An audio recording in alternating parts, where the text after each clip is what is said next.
अंतर्राष्ट्रीय आर्य सम्मेलन से सीधी तस्वीरें हम आपको दिखा रहे हैं। सामर्थ्य महर्षि दयानंद के शिष्य में होता है। ऐसी प्रचंड ऊर्जा से आप्लावित होकर के अब इस आर्य महासम्मेलन में ये जो पुरुषार्थ हुआ, ये लगभग 15-20 एकड़ भूमि पर करोड़ों रुपए खर्च करके एकदम जंगल में इतना बड़ा, ये मैंने सोचा 15-20 इधर ही दिख रहा था। इसके बाद शुरू होता है। विनय जी ने कहा ये 65 किलोमीटर में परिसर फैला है। 65, अरे मामला थोड़ा सा ज्यादा आगे बढ़ गया। तो 65 एकड़ के इस पूरे परिसर में जो पुरुषार्थ हुआ है, उसके लिए हमारे जेबीएम के भाई सुरेंद्र जी से लेकर के और भाई आर्य जी ने जो पुरुषार्थ किया है, ऐसा व्यक्ति भी भाई मैंने धरती पर पहली बार देखा है कि ये गुरुकुल के स्नातक नहीं है, ये कोई सन्यासी नहीं है, लेकिन भाई सन्यासी से कम भी नहीं है। एक बार जोरदार अभिनंदन। माने मैं 7-8 दिन पहले भाई रुद्रसेन जी के हम बैठे थे, 10 दिन पहले। मैंने कहा विनय जी क्या हाल है? बोली जी घर गए हुए तो 1 महीना हो गया और अब 1 महीने आगे जाने की कोई मनसा भी नहीं है। माने लगातार 18-18, 20-20 घंटे पुरुषार्थ किया है। तो विनय जी और इनके सारे साथियों को, सारे प्रतिनिधि सभाओं के लोगों को और सार्वदेशिक से लेकर के प्रादेशिक से लेकर सबसे ज्यादा पुरुषार्थ दिल्ली के आयोजनों ने किया। एक बार जोरदार अभिनंदन आपके। ये बहुत बड़ी बात होती है, इतनी बड़ी व्यवस्थाएं जुटाना, और उसमें भी मेरे से तो 1 रुपया चंदा भी नहीं मांगा इसने। अच्छा बताओ, ऐसा भी आदमी कोई मिलेगा? कोई देने वाला सामने खड़ा और ले नहीं रहा। एक बार जोरदार अभिनंदन है। मैंने कहा मेरे से ले क्यों ले रहे? बोले बाबा जी आपसे घना लेना, थोड़ा नहीं लेना। तो अभी मैं 2-3 बातें जो मेरे अंतर मन में है यहां से कहना चाहता हूं। गुरुकुल कांगड़ी, ये हमारी गुरुकुलीय परंपरा का, हमारी आर्य समाज की परंपरा का बहुत बड़ा कीर्ति स्तंभ रहा है। तो मैं एक आश्वासन आपको यहां से देना चाहता हूं।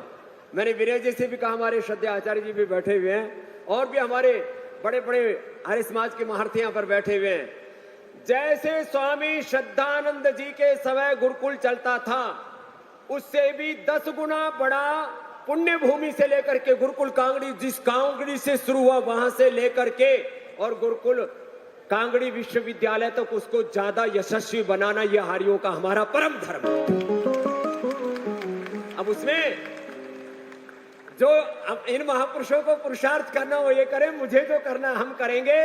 लेकिन गुरुकुल कांगड़ी जिसकी दुंदुभी पूरी दुनिया में गुंजायमान होती थी, वो गुरुकुल कांगड़ी फिर पूरी दुनिया में यशस्वी होगा। आज मैं यहां से घोषणा कर रहा हूं, और ये उद्घोषणा को राजनीतिक उद्घोषणा नहीं है, ये महर्षि दयानंद के प्रति अपनी कृतज्ञता है। जहां स्वामी दर्शनानंद जी महाराज ने गुरुकुल महाविद्यालय को बहुत यशस्वी किया, भारत के लगभग सभी प्रधानमंत्री, राष्ट्रपति आदि सब वहां पर आए और बड़े बड़े गुरुकुलों के स्नातक वहां से निकले। उस गुरुकुल महाविद्यालय के भी गुरुकुल को 2 साल में बना करके अगला आर्य महासम्मेलन वहीं हरिद्वार में झंडा गाड़ेंगे, जहां पाखंड खंडनी पताका गाड़ी थी महाराज। बड़े बड़े काम करने यहां पर भी महाराज इंद्रप्रस्थ गुरुकुल, पूज्य आचार्य जी थोड़ा उधर ध्यान दो। इंद्रप्रस्थ गुरुकुल में मैंने कहा था आर्य जी को कि वहां कुछ बड़ा यशस्वी काम होना चाहिए। अभी भी गुरुकुल चल रहा है, लेकिन इतने बड़े बड़े हमारे 5-10 गुरुकुल तो पूर्व, पश्चिम, उत्तर, दक्षिण में ऐसे चले कि सारी दुनिया, मैं भारत की बात नहीं कर रहा हूं, सारी दुनिया से लोग आकर के, आज जैसे भारत के बच्चे इंग्लैंड पढ़ने जाते हैं, ऑस्ट्रेलिया पढ़ने जाते हैं, अमेरिका पढ़ने जाते हैं, पूरी दुनिया के लोग भारत के गुरुकुल में आकर के पढ़े। ऐसी व्यवस्था हमें खड़ी करनी, और उसी से ऐसे चरित्रों का निर्माण होगा जो इस समय समाज में अलग अलग प्रकार की चुनौतियां, चारों तरफ दुराचार, अनाचार, व्यभिचार, इतना पतन हो रहा है मानवता का, प्रकृति और पर्यावरण के संकट खड़े हो रहे हैं। आखिर मनुष्य नहीं बचेगा तो ये देश आगे कैसे बढ़ेगा?